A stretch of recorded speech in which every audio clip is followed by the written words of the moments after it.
M V Rao foundations వారు 2026 ఉగాది పురస్కారాలకు దరఖాస్తులను ఆహ్వానిస్తున్నారు.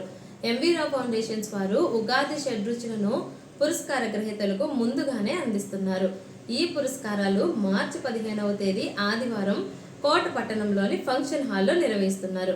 ఈ ఉగాది పురస్కారాలకు 2 తెలుగు రాష్ట్రాల నుంచే కాకుండా భారతదేశం మొత్తం నుంచి ఉత్తమ ఉపాధ్యాయులు, ఉత్తమ కవులు, ఉత్తమ కళాకారులు, ఉత్తమ సేవా తత్పరులు దరఖాస్తులు చేసుకోవచ్చు. ఫిబ్రవరి 20వ తేదీలోగా మీ ప్రొఫైల్తో పోస్ట్లో కానీ లేదా డిటిటిసిలో కానీ దరఖాస్తు చేసుకోవచ్చు. మీ బయోడేటా, పాస్ఫోటో, మీరు చేసిన సేవా కార్యక్రమాల ఫోటోలను పోస్ట్లో కానీ లేదా డిటిటిసిలో కానీ వెంటనే దరఖాస్తు చేసుకోండి. ఫిబ్రవరి 20వ తేదీ తర్వాత వచ్చిన దరఖాస్తులు స్వీకరించబడవు. ఈ పురస్కారాలను ఎంవీరావు ఫౌండేషన్స్ చైర్మన్ ముప్పవరపు లీలామోహన్ కృష్ణ గారు, కార్యదర్శి విజయలక్ష్మి గారు, శ్రీ ముప్పవరపు వెంకటేశ్వరరావు, వారి సతీమణి శ్రీమతి ఆదిలక్ష్మి గారి పేర్లట నిర్వహిస్తున్నారు. మీరు కూడా ఈ పురస్కారాలను అందుకోవాలి అనుకుంటే మీ వివరాలను ఈ అడ్రస్కు డిటిటిసి లేదా పోస్ట్లో పంపండి.